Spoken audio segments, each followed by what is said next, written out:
Hello all, and the very warmest of welcomes to the True Crime Enthusiast podcast. Each time you'll reach around into a tale or tales of true crime that I do my best to make sure that are tales that are often unfamiliar, they may be long forgotten or scarcely believable ones, but all that are true and all that I have scoured the world to bring to you.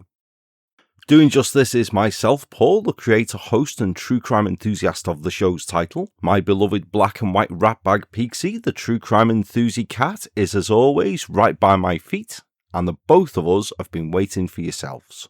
The fabulous enthusiasts that make the show go around, the most important part of the true crime triangle that me and Pixie make up two sides of. It is as wonderful as always you join us today, which means the world that you do, and I thank you for. And I hope that as you have, then you've joined us with you and yours, all good, all safe, and all well. I bring this time around on The Enthusiast the first part of a two-part tale that as it progresses you may come to think I've written it in a somewhat roundabout way. But as I sat down and thought about the tale while I was researching it, it felt it most logical for me to do it like I have done. It is a complex and lengthy tale that I couldn't do justice to in a single episode. One that I have had on the chalkboard for several years now. Yes, the chalkboard is still a thing, believe me. And one that deals with that most terrifying and tragic of blights that doesn't choose who it afflicts, as it can afflict anyone, that of mental illness. Specifically, as the tale progresses, and the terrifying violence and destruction that mental illness can bring. The episode contains details and descriptions of crimes and events, including incidents and descriptions of mental illness that some listeners may find disturbing and or distressing, so please use discretion whilst listening in. With that in mind, please join the True Crime Enthusiast for the first of a two-part tale that I've entitled Voices. I begin Voices with a letter dated the 7th of October 1995, written to a representative of a requested independent inquiry from a 75-year-old man named James Powell, describing in his own words an incident which occurred 5 years before, and which reads as follows.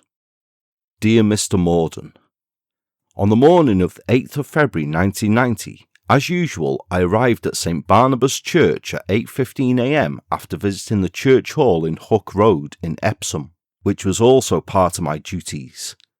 Arriving at the church itself, I spent the next hour checking for broken windows, etc., then carrying out my cleaning programme. All this time, Jason Mitchell must have been hiding and watching my every move. However, I did notice items had been hidden behind the high altar. I thought they'd been left by workmen who were carrying out repairs to the church. These were later found to belong to Jason Mitchell. I eventually returned to the vestry and put away my materials, which included the dustpan and brush. I had my back to the open vestry door leading to the main church. I was conscious of someone standing behind me. I turned around and found Jason Mitchell standing there with a wooden club in one hand. I asked him what he wanted. He said, "On the fucking floor." I said, "No." He became very angry and his face was livid. He said, "I'm telling you, get on the fucking floor." I replied, "I don't get on the floor for no one." This was not bravado on my part, but sheer bluff, hoping to bide time. Then Jason Mitchell came at me swinging the club. I managed to evade the first assault. He again swung the club, knocking the dustpan and brush out of my hands, which I was using to defend myself with. All this time I was retreating towards the open vestry door. On the opposite side of the vestry door was the door which led to the outside of the church. I managed to slip the Yale catch before Mitchell's next effort and ran for my life. After flinging the door open, I completely missed a small flight of steps and landed on the concrete path which surrounds the church. I hit a wooden fence and eventually finished on the grass verge next to the concrete path. My knees were cut and bruised, my clothes ruined, and my right shoulder and right hip badly bruised. I managed to pick myself up and stumbled, making my way to the vicarage some 10 yards away. In the meantime, I saw Mitchell standing at the top of the steps, club in hand. He was hesitating. I'm sure he was not quite sure where he was, which gave me that bit of extra time. All this while I was trying to shout for help, but no sound seemed to be coming out. On reaching the garden gate, my voice came back. I was shouting abuse and crying for help. At this point, Mitchell turned back and vanished from my view. Halfway up the garden path to the vicarage, I collapsed. My cries were heard by the vicar, Michael Preston, who came out of his house. I shouted, "Get the police, I've been attacked." After he had phoned the police, he helped me into his home where I stayed till I was eventually taken across to the church to identify Mitchell, who was now detained by the police. I told the sergeant in charge that Mitchell was the man and I never wanted to see him again. I was then taken by the sergeant back into the vestry. He said, "You must prosecute this man because I'm sure he will do this again." I had no hesitation in agreeing with him and gave him the signed statement. During my statement, the sergeant asked my age and I said I was getting too old for this game. I said I had to take on Mitchell because it was self-preservation. The police then wanted to take me to hospital for examination and treatment, but relented to my request to be taken to my own GP. I was examined by Dr. R. Watts, my GP, who has since retired. He found no serious injuries, treated my cuts and bruises, and prescribed medication for me. For approximately 7 months, I was in trauma and had nightmares. I feel sure at this point I should have received counselling, but none was forthcoming. On the 5th of September 1990, I was awarded £1,500 for general damages by Miss Shirley Ritchie KC, representing the Criminal Injuries Board, with an option to appeal. At that time, I did feel the award was inadequate, but as I was still in trauma and having nightmares, I couldn't stand further hassle. Trusting you will find the enclosed sufficient for your needs. I am, sir, yours respectfully, J.R. Powell.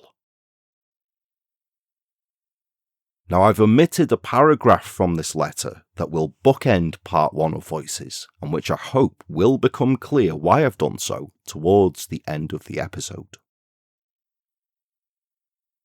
More than 5.5 years before, at the time of this described offence, the man, then 19-year-old Jason Mitchell, was taken to Epsom police station, where it was discovered that he had a couple of knives in his back pocket, and when asked about those, he said that he had had the knives for some 2 months, specifically to kill, but had never used them.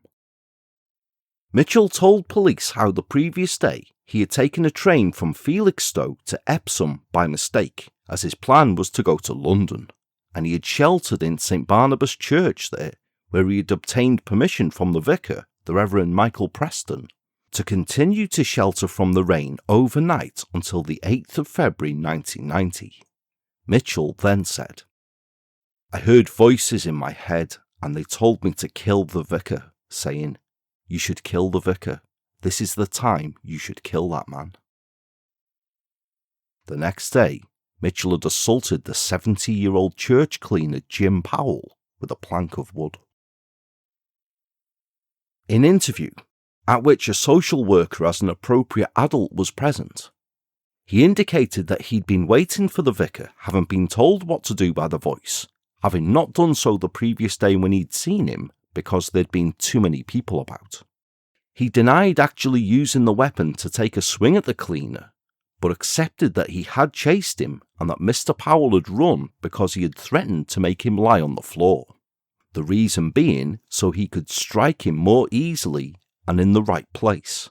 By the right place, Mitchell said, he meant the right place to kill him, that is to say, on the head.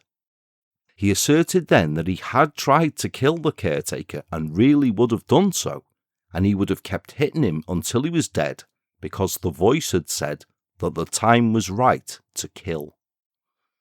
He then claimed he wanted to be, I quote, "in hospital for the rest of my life, somewhere where I would be needed, where I would be secure." Mitchell was duly charged with attempted murder and other offences, including common assault and possession of offensive weapons, and following a court appearance, was remanded in custody to Feltham Young Offenders Institution.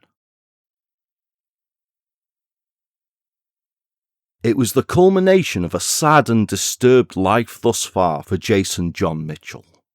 The youngest of 5 children born in Ipswich on the 23rd of July 1970 to Robert and Brenda Mitchell, his mother left the family home, a 3-bedroom house at 11 Acton Road in Bramford, a small town near Ipswich, when Jason was less than a year old.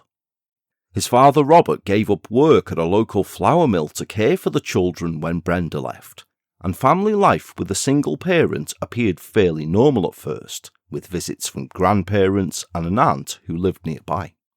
Robert Mitchell was unemployed and enjoyed a drink, but this doesn't appear to have become a problem at this time, and Mitchell recalled this later as being a close and loving atmosphere.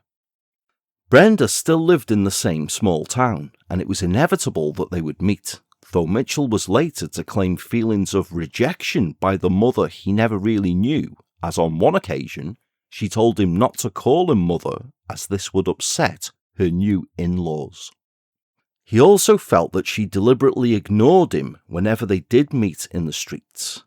Mitchell's older sisters Fiona and Kim went to live with their mother when she remarried, though their relationship had never been a close one as they showed very little interest in amusing a small boy, and Jason in turn had found that he could get his own way by threatening to tell his father that the girls had hit him, leaving him with his older brothers, Robert and Mark.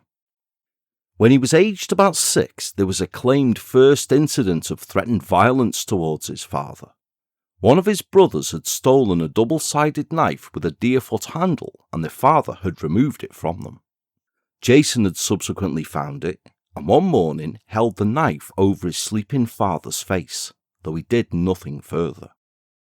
On another occasion, he claimed he had put a pillow over his father's face. When Jason was aged about 7, both his brothers left the home to live with foster parents, and Jason later claimed that he had no recall of his father ever visiting his brothers, so all contact with them was cut off, which Jason found distressing as he related most to his brothers, who made a great fuss over him, and he missed them, for he was now all alone with his father, who, after his sisters had left home, had become withdrawn and embittered, increased his drinking, and completely neglected the home. Robert Mitchell had shut out the world, and no one was allowed into the house. Now, Jason wouldn't have invited anyone in even if it had been possible, because he was ashamed of the state of the home. Robert Mitchell's history was common knowledge in such a small town, so Jason had to live with this stigma, and all this kind of set him apart from other children, and no normal friendships evolved for him. Most of the household chores and domestic tasks such as shopping had by now fallen on Jason because his father wouldn't go out, and who he described having a poor relationship with now, claiming his father was critical and sometimes assaultive towards him. For example, from about the age of 8 onwards, if he returned from shopping and the dividend sheet was something like 2 pence out, his father called him a stupid bastard. In Jason Mitchell's view, I didn't have a home life. When drunk, Robert Mitchell would rant and spout verbal abuse, leaving nothing to Jason's imagination about how Jason's mother had brought about all of the family problems. Tirades which would go on until late into the night, though when his rage was burnt out, he would put his arm around Jason and call him his mate, which left Jason feeling only confused, distressed, and glad that it was all over. Now, unsurprisingly, Jason's schooling suffered badly with such a life, and he began truanting and stealing. He was easily distractible, couldn't concentrate, and had learning difficulties whilst attending Bramford Primary School. Quiet and withdrawn, by age 7 he was put into a slow-stream group of pupils for his poor academic attainments and was referred to an educational psychologist by his primary school headmaster, who, in a report dated the 15th of September 1977, described Jason Mitchell as a child of average ability with limited powers of concentration. When teachers approached him to ask about home, well aware of his isolation and unhappiness, the boy would not confide, however, because he feared destructive consequences. He felt he mustn't let them know what was going on because his father had told him that they would break their family up further if authorities got involved. Plus, he claimed later he also feared what his father would do if he confided, saying, "If I talked, he would have beaten me, punched me, knocked me out." He particularly recalled his father's characteristic threats to break his neck. Following representations to the education department, by the time Jason was 12, the school couldn't cope with him any longer, and given the option of going to a specialist school or with expulsion, Jason was placed for a year in the Parkside unit in Ipswich for pupils with emotional and behavioural difficulties, where he was described as being a withdrawn, phobic, and a very unhappy boy. He had a poor self-image and little self-confidence, and was picked on and bullied by pupils of his own age, and fell back into truancy, antisocial behaviour, and clashes with authority. He had no sustained close relationships outside the home, and exploited and stole from fellow pupils, unconcerned about their reactions. Perhaps the best example of the unhappiness he felt was demonstrated against his favourite toy, a teddy bear that had been passed down through the family. For aged 13, in a state of frustration and rage with his father, he had thrown the beloved bear around his bedroom, stabbed a pen or pencil into the bear's neck, and pulled its head off. As a young teenager, he commenced abusing drugs, including cannabis, amphetamines, and glue sniffing, later recalling once sniffing as much butane as he could, some 3 bottles, for self-destructive reasons. "I wanted to damage my intelligence, wanted to get rid of it, to be stupid," as his father had told him he was. But the effects of cannabis had merely been to make him feel paranoid. He thought people in cars were looking at him, that the police were watching him, and here, sometimes also experienced hallucinations for short periods of a few hours, believing he was hearing the voice of someone who was impersonating somebody else. When the immediate effects of drug intoxication had passed and he had slept, these symptoms had disappeared. But in due course, however, he commenced hearing voices when he wasn't taking any drugs. Jason over the years had maintained some contact with his sisters, and he visited them from time to time, where on one such occasion he met another boy who he described later as his one and only friend. This friendship led Jason into a relationship with an older man, though Jason claimed that full intercourse never took place between them. It started as a game to swindle things off the man, who enjoyed young boys and gave them gifts, took them to places, and showed an interest in them. But Jason found that he enjoyed the attention and affection that the relationship offered, for these were all the things that he craved from his father, but weren't forthcoming. Jason did have the odd interlude with girls, but found this disappointing and unfulfilling, which he later believed was lack of experience on both parts. He began committing criminal offences at the age of 13, receiving 3 cautions from Ipswich Police in 1984 for criminal damage, going equipped to steal, and tampering with a vehicle, and by the age of 16 had appeared at Ipswich Juvenile Court and gained convictions for theft and burglary, vehicular offences including driving underage, driving without insurance, driving while disqualified and careless driving, and non-payment of fines from these said convictions. By the time he left schooling in May 1986 at the age of 16, he had taken no exams and left with no qualifications. He took a job in a chicken factory for a few days, killing chickens by stun gun, but couldn't stand the smell of blood, so he left here and from then on was unemployed, living an isolated, itinerant existence without establishing any close relationships.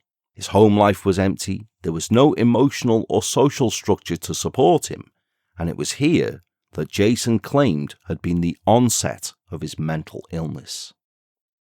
He left Bramford to live rough on the streets of London, a lifestyle he thought would be exciting and glamorous for some reason, but soon realised that this wasn't true and returned to his hometown disillusioned, living in bed and breakfast accommodation or in squats, his movements completely aimless. By his own admittance, Jason claimed his behaviour had by then become more bizarre. For example, he dressed, walked and talked the same as the Jamaicans that he was then living and mixing with, a fad which became so consuming to him that Jason believed that his skin was turning black, beginning with the skin on his hands. Again, according to his own recollections, Jason soon became heavily in debt to one of the local groups of drug dealers with no way of paying this debt off, and when the dealers finally captured Jason, they beat him, handcuffed him, and hung him over the side of a multi-storey car park and threatened to drop him. When they released him, he couldn't escape by running away because they'd also threatened his family, and the men wanted Jason to go and steal for them as a way of payment. So Jason then ventured on a smash and grab routine, where he was soon caught by police for an offence which cost him the next 2 years of his life. On the 22nd of October 1987, he robbed an off-licence of £117 from the till, threatening the young pregnant shop assistant with a screwdriver before fleeing. Caught almost immediately, he appeared days later at Ipswich Magistrates Court charged with 3 counts of robbery and burglary and was remanded in custody to Norwich Prison. Whilst here on remand, he was observed on several occasions behaving very strangely whilst alone in his cell, as is exampled in one such report from an officer there at the time, Prison Officer McPhee, which reads, "On checking Mitchell's F1150, I found he had been on a charge recently for shaving his head. Unknown to him, I observed him for a period of 15 to 20 minutes during the lunch hour on Saturday the 9th of January 1988. During this time, I saw an excessive behaviour pattern, i.e., he talked to himself and answered himself back, he danced around the cell, no radio was playing, he kept on jumping on and off his bed, he laid on the bed and pulled his knees up to his chest and rocked backwards and forwards while whimpering. None of these actions were done in the above sequence, but were continual. Recommend referral to medical staff." On the 19th of February 1988, at the age of 17, Jason appeared at Ipswich Crown Court and was sentenced to a total of 2 years youth custody for robbery and other offences. On the 2nd of March, he was transferred to Hollesley Bay Young Offenders Institution, where he was described by the majority of staff there as being vulnerable, weak, scared, he had no visits from family or friends, and appeared to be low in the pecking order among the inmate population. Victimised by other inmates who'd taken his tobacco off him, though he couldn't explain why he'd been victimised, Jason was subsequently placed almost continuously on Rule 46, which directs a prisoner's removal from association with others and places them in a close supervision centre when it is necessary to maintain order, keep discipline, or protect the safety of staff and other people. An assessment of the 19th of January 1988 by Mrs. E. Ashton, a probation officer, highlights Jason Mitchell's evident difficulties at 17 years of age. Jason Mitchell seems to lack boundaries to his behaviour normally learned during childhood. He appears to be unable to conform to rules and regulations and drifts around in what can only be described as a state of daydreaming. It is likely that he is an isolated, lonely and unhappy young man who uses his daydreaming activities as an escape from reality. However, despite efforts to befriend him, it has not been possible to gain the respect and confidence of this young man. But extracts from a report prepared on the 8th of May 1988 by the prison chaplain, the Reverend E. A. Giles, illustrates that Jason presented differently to different staff and produced disparate evaluations, for the chaplain had written, "Staff opinion is dismissive of Jason Mitchell to the point of being derisive.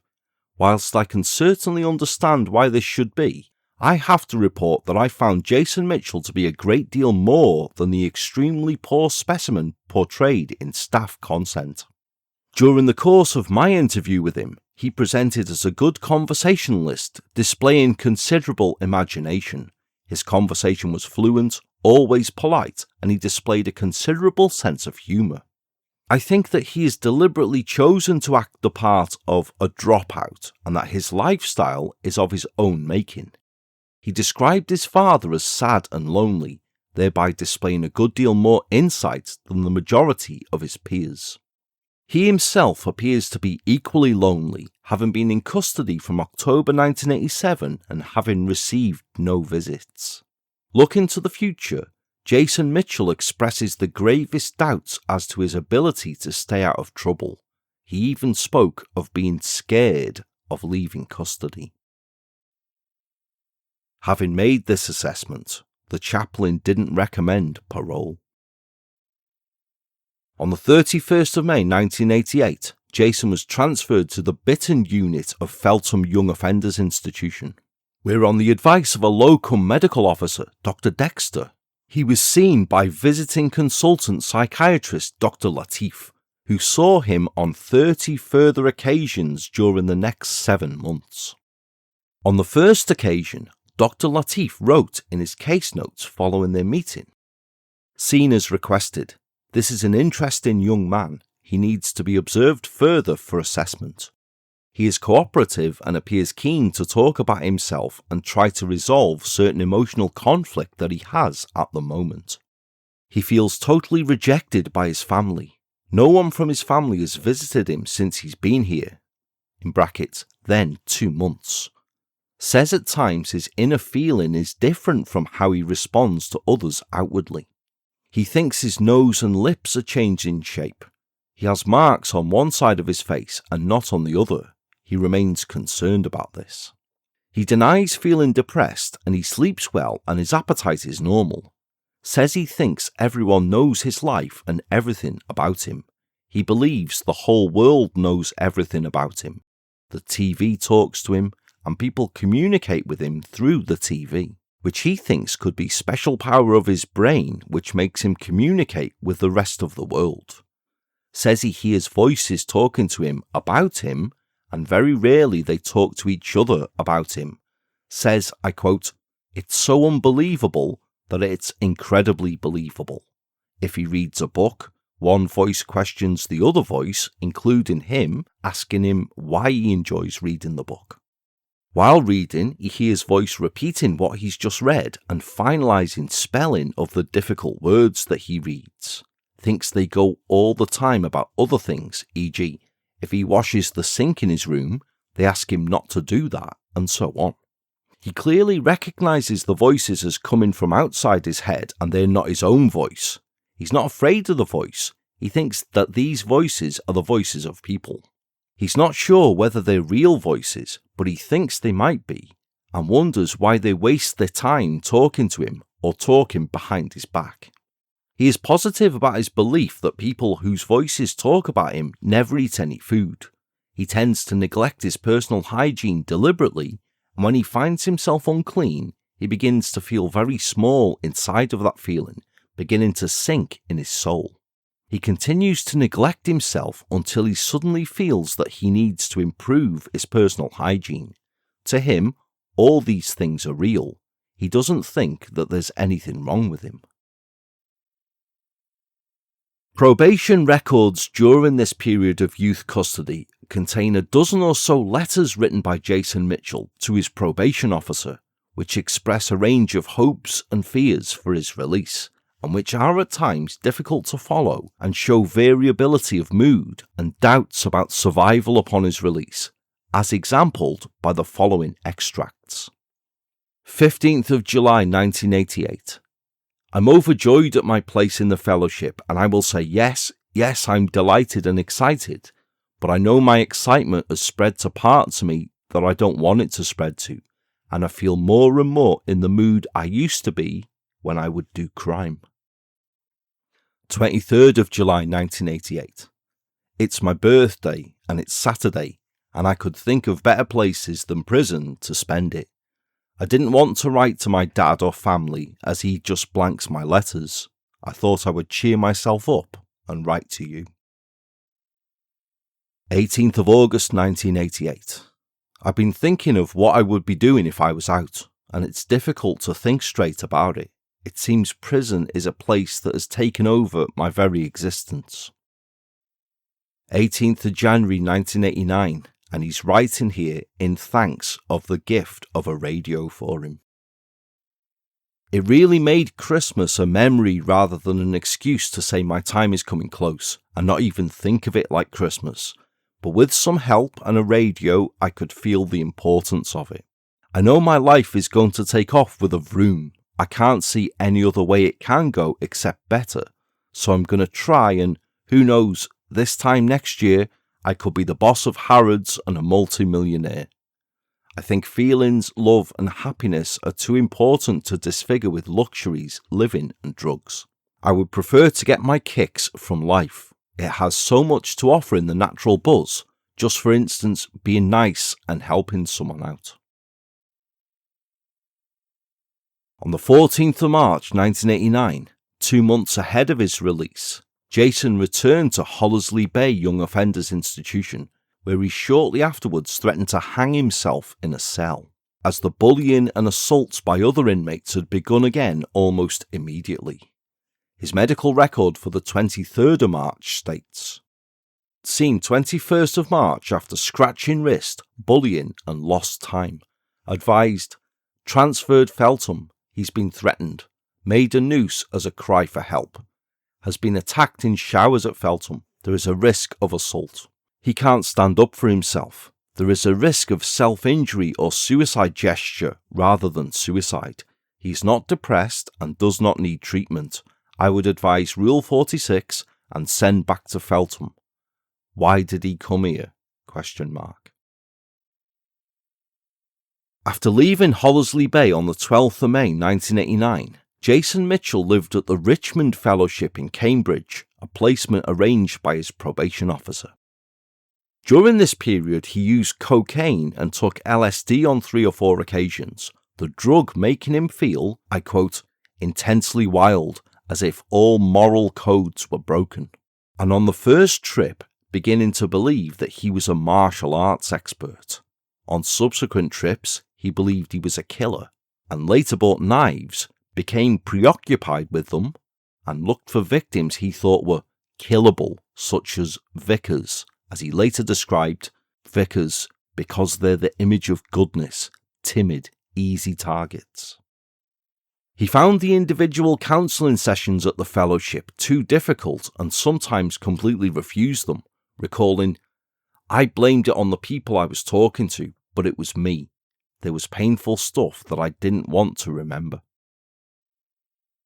Following a 3-monthly review, it was, however, noted that a mutually agreed end to this placement was likely to be the outcome, based on a number of incidents, including Jason threatening both a member of staff and another resident, who had previously threatened him, with a blunt knife, and a leaving date of the 31st of August was agreed.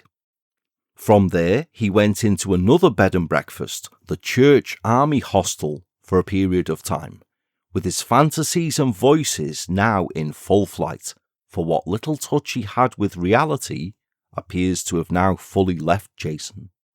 He carried a machete around with him and fantasized how he would use it if he was attacked, during one such episode of fantasy chopping off most of the furniture legs in his room, before subsequently returning to stay with his father in November 1989 until January 1990. There had been no contact whatsoever with Robert Mitchell during his confinement, no visits, no letters, and Jason later admitted that he always imagined, though most likely fantasized, that upon his arrival his dad would embrace him as a long-lost son and all would be well. But in reality, nothing had changed. By now, one of Jason's brothers had returned home to live, but the atmosphere in the home was still poor, for Robert Mitchell and his son never spoke to each other, so although 3 people now lived in the house, there was very little interaction and it was still uninviting.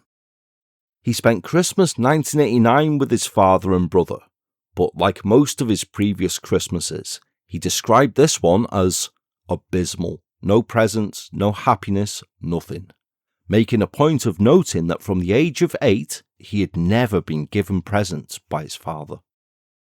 By the end of January, Jason had moved on, disappointed and disillusioned yet again, and now found himself in Felixstowe, where he slept rough on the beach for a few days before a guest house proprietor took pity on him and gave him a room. Jason soon stole enough to get the money for a one-way ticket to Amsterdam for a brief interlude, but where again upon arrival all Jason found was disappointment, for with no money there was no excitement or glamour for him, and he was living rough. He managed to swindle his way back to Felixstowe, where on the 7th of February 1990 he took a train thinking it would go to London, but ended up in Epsom by mistake, leading to the events I began part 1 of Voices by describing. So disturbed was his behaviour in Norwich prison following his remand for the attack upon Jim Powell that he was admitted to West Park Hospital in Surrey on the 4th of April 1990, where it was thought most likely that the then 19-year-old was suffering from schizophrenia. By Section 36, subsection 6 of the Mental Health Act 1983, an accused person cannot be remanded or further remanded for more than 28 days at a time, or for more than 12 weeks in all. So Jason Mitchell's stay in West Park beyond the 4th of July, therefore, continued as an informal patient suffering from a treatable mental illness, on bail to appear for trial 2 months later. At West Park Hospital, where he admitted he was pleased to be, but was mistrustful of the ward staff, he experienced restlessness and other side effects from the antipsychotic medication he was placed on, in oral form as droperidol and by long-acting intramuscular injections, Dapixol. On several occasions there, Jason Mitchell appears to have had a relapse in his psychotic symptoms when he stopped taking this medication, including auditory hallucinations of male voices giving a running commentary and talking gibberish as he described. The first full psychiatric report on him there, prepared by a locum senior registrar Dr. Kate Pugh on the 10th of August 1990, summarised the history of his symptoms of psychiatric illness as follows. Jason Mitchell has been experiencing strange experiences for 6 years. He started off, I quote, just feeling different, having changes in my mind and paranoia, then going on to hear voices, and that's about it. He changed from liking things to disliking things in an abnormally intense way, e.g., television programs would take on emotional significance, I quote, the same way you would feel as if you were in love with somebody, to him. He began to misinterpret ordinary events as being persecutory, e.g., I believed that there were groups of people who flashed their car headlights in my face and believed people on the streets to be talking about me. He had delusions of reference also about television, e.g., during comedy shows he thought the jokes were at his expense and the audience were laughing at him. About 5 years ago he started to hear voices that came from outside his head which referred to him both in the second person and third person, usually when alone or when watching TV. They sounded like people mimicking the voice of his father and brother, and they talked of things he had done in the past. He would look for these people and search the house for microphones, videos, and heat-sensitive lights, which he believed must be hidden there to explain his experience. He explained the voice's knowledge of him by thinking that he'd been the victim of an experiment from his birth and believed he had lost all his privacy. Occasionally it was like hearing a conversation. Occasionally the voices spoke to him, usually critical. He experienced it as somebody nagging continually. He had some difficulty in quoting what the voices said, but gave as examples hearing the voice of an ex-psychiatrist saying, I guarantee you'll hear less, and talking of his haircut saying, it's not very well done. He believed that the voices could influence him as they constantly commented on his actions. However, he didn't feel controlled by alien forces. Jason Mitchell then experienced the voice saying, you should kill the vicar. This is the time that you should kill that man. He slept, and the next morning the caretaker came in and he decided that he must kill the caretaker with the vicar in order not to get caught. His belief was that the vicar was responsible for his distress.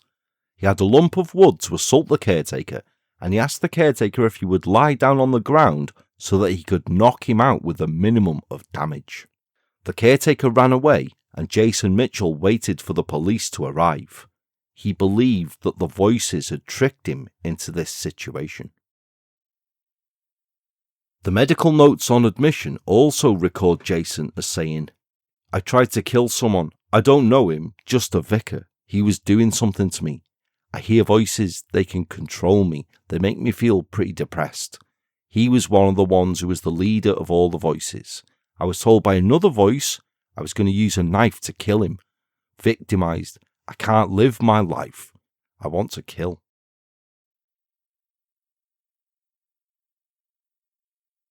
On the 10th of September 1990, Jason Mitchell appeared at the Central Criminal Court in London and pleaded guilty to the charges of common assault and possession of offensive weapons on the grounds of diminished responsibility, which was accepted by the court and for which he was made subject of a hospital and restriction order unlimited in time under sections 37 and 41 of the Mental Health Act 1983 and was returned to West Park Hospital under the care of Dr. Denise Yeldum.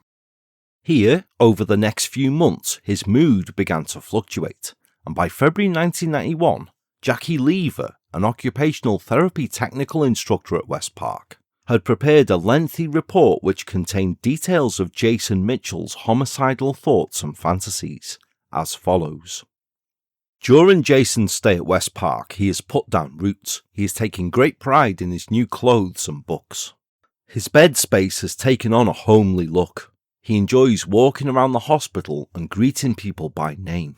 He interacts well with both patients and staff.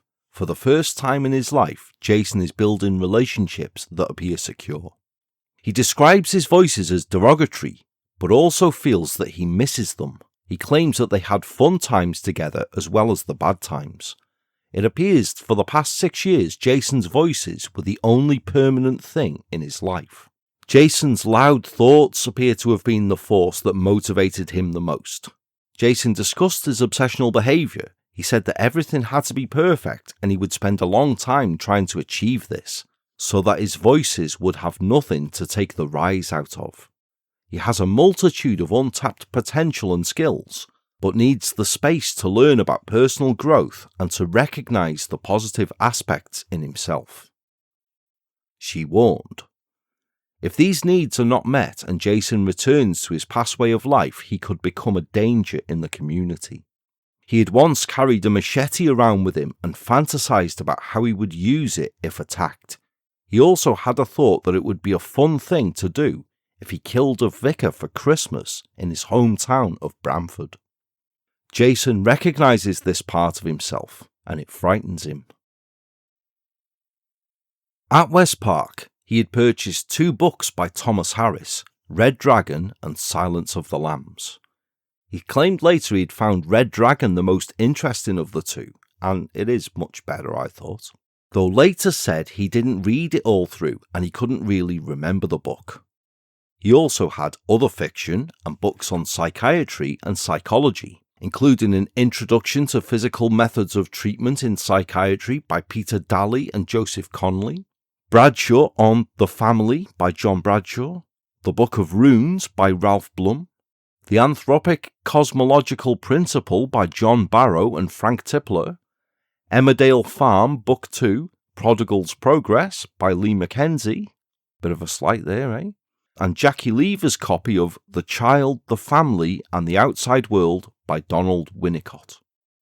In June 1991, there was a reduction in the dose of his antipsychotic medication, after which he was said to have become increasingly unrealistic, slightly arrogant, possibly grandiose, somewhat provocative. On the 1st of September 1991, he applied to a mental health review tribunal for discharge as a restricted patient. And that was precisely what the tribunal did on the 3rd of September.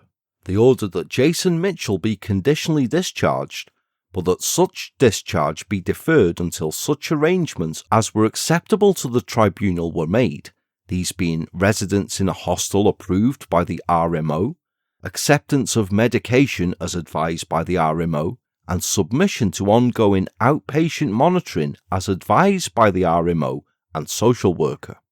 Dr. Yeldum informed the Home Office that she considered it essential that psychiatric supervision continues. Rehabilitation could best be carried out in Jason's home area now that his psychiatric condition is reasonably stable. However, this deferred conditional discharge didn't immediately have an easy passage, and it was lengthily protracted, for he actually remained in hospital until May 1994. By the end of January 1992, clinical records had described Jason Mitchell as walking oddly, neglecting his personal hygiene, eating poorly and losing weight and talking strangely again. He was hostile and defensive, thought disordered and hallucinated, and thought to be experiencing psychotic phenomena which he was reluctant to reveal. He remained at West Park for more than another year before on the 6th of April 1993 was transferred from here to Easton House at St Clement's Hospital in Ipswich. During his first few months at St Clement's, Jason appeared well, and over the course of time was found to be a bright, alert, intelligent young man with a keen sense of humour, and, given one or two blips, a willingness to conform and comply with the treatment regime, especially enjoying art therapy, as a report from the 20th of August 1993 was as follows. Jason Mitchell had no hesitation in using the art materials and spoke warmly of his previous art therapy experiences. Throughout the assessment, I experienced him as a warm, friendly and engaging young man. He chose to work with charcoal on white paper and completed 2 separate sets of drawings quickly and confidently. Jason Mitchell is noted to be left-handed. The drawings featured human figures and related solely to his immediate family members. Almost all the figures were drawn unclothed, and all without exception were incomplete, in the sense that they had no hands or feet, the mother having no arms either. From these drawings, Jason Mitchell identified each family member to me, including himself, whom he had positioned inside his mother's womb, as yet unborn. The mother was depicted as overwhelmingly tall and towering, albeit close to her children, whilst the father was depicted as laying prone and was on a separate sheet of paper, isolated and very much out of the picture in relation to the family. It became evident that he had little reliable or continuing contact with them, and he gave inconsistent accounts of how often he saw them.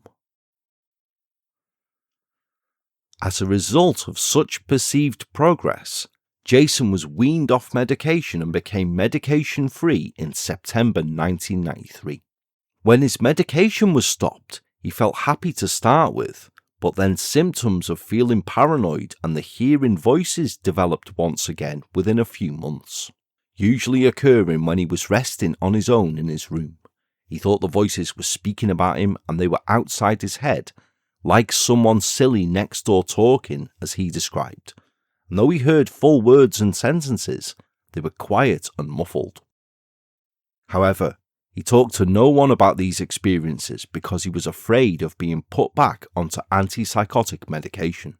He thought the medication caused attacks of anxiety and panic with him, but which he was also aware that he was not well without. He also had the striking facial tattoos he has done in Ipswich in November of that year. Already by then having had his arms tattooed and a cross on the middle of his forehead, and described later how he had wanted a dragon which he described as being swirly-whirly, but couldn't afford it. On that occasion his intention was to get his whole head covered with this, but he only had £40, which was insufficient, and so he chose the most that he could afford. A skull and serpent tattoo on his left cheek, which had cost £26, and a crescent moon on his left temple, which had cost £14. He said later, "The skull was the nastiest I could get for the money. The skull and serpent was a macho thing, really. It's a nice tattoo, but it meant to me death and killing at the time. From the 29th of December 1993 to the 22nd of March 1994, Jason Mitchell also absconded from Easton House on 3 separate occasions. On each occasion, the procedure for tracing a missing patient being put into play. Each time, a member of the hospital staff telephoned Ipswich Police Station, where officers put into effect their own missing persons procedure. This requires the police to attend the hospital and obtain full details for circulation on a form, which includes a detailed physical description, the circumstances under which the patient went missing, any likely addresses which may be visited, and any other information which might assist in tracing the missing person. Jason was first reported missing on the 29th of December at 7:46 a.m, having last been seen at 1:15 a.m. In the initial call to police, he was described as on section 37 of 41, arrestable, may be heading for 11 Acton Road, Bramford, his father's home where he'd been brought up as a child. By 8:09 a.m, an officer had called at Robert Mitchell's home, but there was no reply, and shortly after 10 a.m, Jason Mitchell returned of his own accord to the hospital ward. The second absence was lengthier, for on the 17th of February 1994 at 7 a.m, Ipswich police were told that Jason Mitchell was again missing, having last been seen by staff at 4 a.m. That original message mentioned 11 Acton Road, but the reference was noted unlikely to visit. The subsequently completed PNC form mentioned violent, escaper, drugs, mental. The progress report on which the inquiry was updated showed that several attempts were made by the police to see Robert Mitchell, but it wasn't until the 2nd of March 1994 that an officer finally spoke to him, where Robert Mitchell said he hadn't seen his son recently, but that if Jason did appear, he would persuade him to return to the hospital and would inform the police. The progress report also showed that on the 19th of February the police were told by Easton House staff that Mitchell is a Category A patient under sections 37 and 41 of the Mental Health Act 1983. If found, return to Easton House. Now this mention of Category A caused some confusion, for at Easton House it merely indicated that, if found, the patient should be brought back, as distinct from Category B, where patients should be asked to return voluntarily. But to the police, this categorization indicated a dangerous escaper who would resort to extreme violence to maintain his liberty.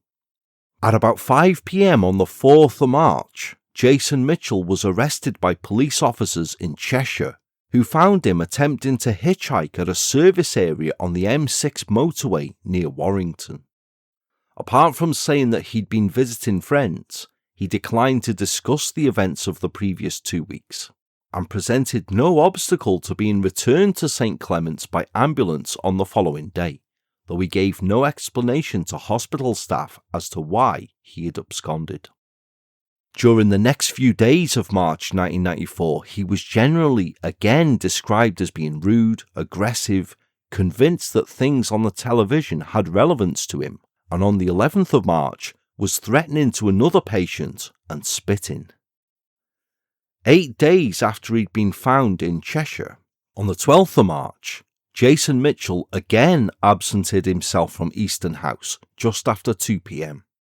Much of the information subsequently obtained by the police was identical to the details shown on the 2 earlier forms, but on this occasion, although 11 Acton Road was shown as the address of his father, it was omitted from the section on likely to be visited. In fact, during the 10 days which ensued before Jason Mitchell voluntarily returned to the ward, at 10:30 p.m. on the 22nd of March, police officers didn't call at his father's. The officers were doubtless influenced by a report on the inquiry progress form, which stated that a somewhat drunken Robert Mitchell had told police on a previous occasion that he hadn't seen his son for 8 or 9 years. Where he had stayed exactly on the dates he was at large is unsubstantiated. It's possible he stayed in squats or he slept rough, though he told hospital staff he had in fact spent his entire period of absences living with his father in Bramford. His behaviour was described as normal, pleasant and cooperative when he returned on the second occasion, and by early April his behaviour appeared generally to have improved enough for him to be granted 3 separate leaves of absence as follows: unescorted short-term leave without overnight stay of up to 3 hours per day on the 6th of April, unescorted short-term leave without overnight stay of 3 hours daily outside hospital grounds on the 18th of April, and leave of absence on the 26th of April with an overnight stay at Mind House shared accommodation in Larkhill in Felixstowe, which was filled with somewhat older residents than him, and with a view to him moving there. This overnight stay was successful, and he moved to the shared accommodation on the 18th of May. When Jason Mitchell first left St Clement's Hospital and went to the Mind House in Larkhill Way, he had ambitions to study philosophy or music, to go to college and, in his words, pick up my life again. He had his own room there, which he initially painted red, then meditation grey, and during the early period of his stay, staff and residents saw the pleasant, compliant side of his character. The mother of one of the residents, upon meeting him for the first time, said, "I was horrified because I thought he looked rather like a bother boy. I said hello to Jason Mitchell and he smiled. I thought he had a lovely smile and very nice blue eyes and a soft, gentle voice." All were unanimous in the view that Jason didn't present as a mentally ill person, and for the first few months, the conference reports were positive. At present, the placement at Larkhill going well. No problems at present, dictates the 8th of June 1994. Appears to be no concerns or complaints and is doing well on the 20th of July. Staff said that they found Jason Mitchell on the whole to be amiable. Generally, people found him okay and quite friendly. He certainly looked different from our other residents, and his behaviour was that of a charming, softly spoken young man. However, quite quickly, he found himself, in his own words, going through a bad time, hearing voices quite strongly. He believed that if he went outside, people were looking at him, people on TV were talking about his life, and that he was able to change the shape of his eyes, nose and lips at will, making them look better if he was looking at the mirror, which he claimed to have done on several occasions. He also visited the local police station at Felixstowe ostensibly to confess to a series of crimes, though didn't pursue his undisclosed purpose, and police found no reason to pursue this further. On the 17th of July, the mother of a resident had complained about Jason Mitchell's threatening behaviour towards herself and her husband. For on a visit to her son, she had picked up some mail and asked Jason Mitchell and his son, "Why don't you pick your papers up?" Jason, who'd been drawing a picture, leapt up at this and stood at the bottom of the stairs displaying ugly looks to the parents of his fellow resident. The resident's mother said, "I didn't say anything because Jason Mitchell looked so nasty. His eyes were very odd looking." She and her husband left the house but needed to return, at which point Jason said, "How dare you come in? You didn't knock. How dare you come in? Get out." She said, "He waved his arms at me and was very threatening. I was very frightened." In early July, the social worker was recording that Jason was being awkward, upsetting the other residents and finding it hard to get on with staff members.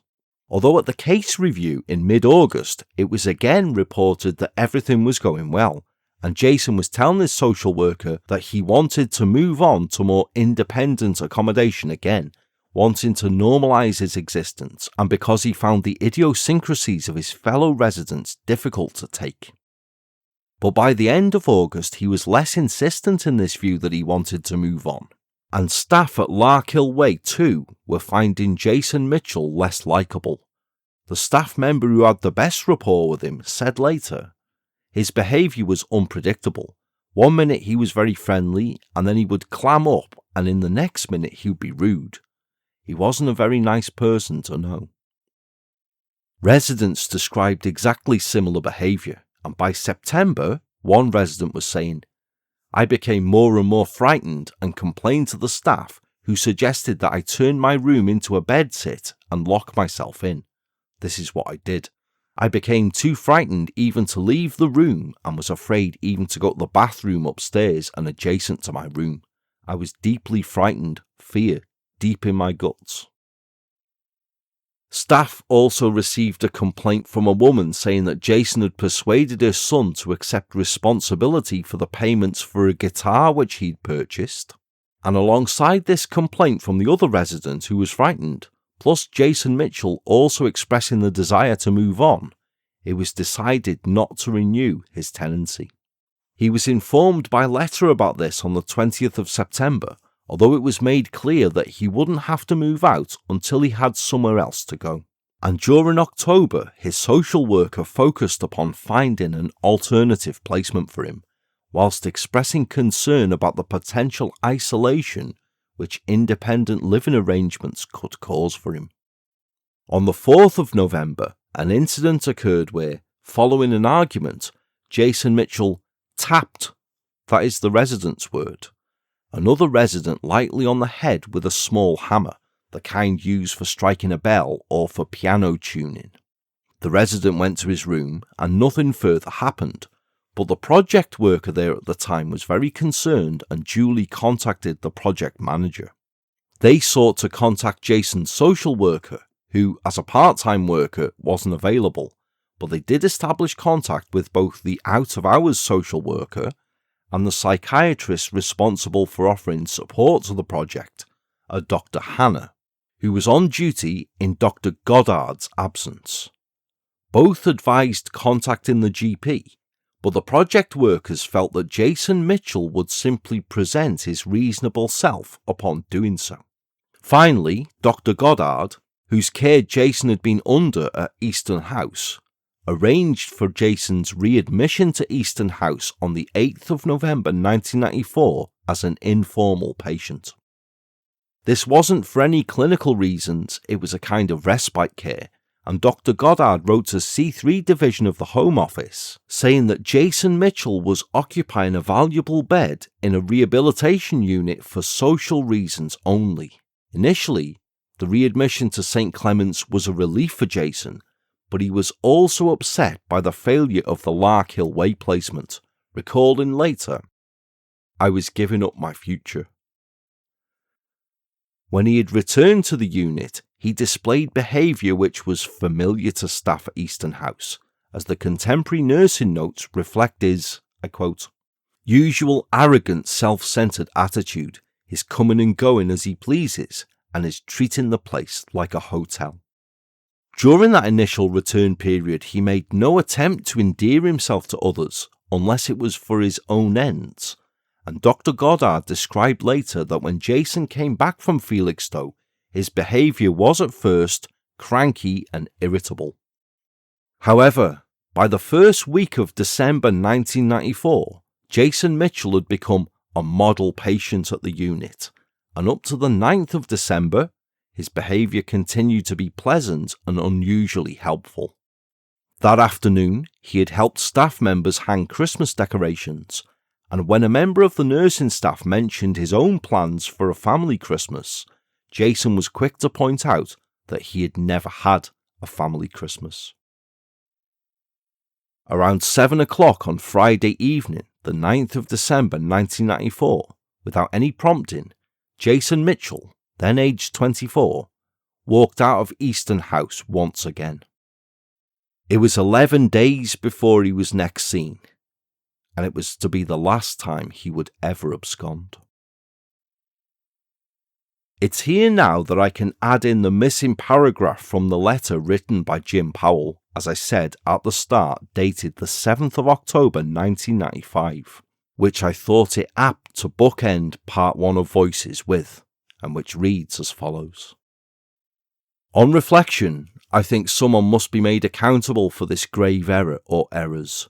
They had Mitchell's previous criminal history before them before he attacked me. He was then placed in a hospital a mile away from my home, knowing I was the person who had him convicted, which made my family and myself liable for revenge. Then, to crown it all, he was set free into the community to commit 3 murders. I feel deeply for the families of the 3 people who were murdered. For the people who were responsible for this, I wonder if they would have made the same decision if, one miserable February morning, they had been subject to an attack in a church similar to the one carried out on me by Jason Mitchell.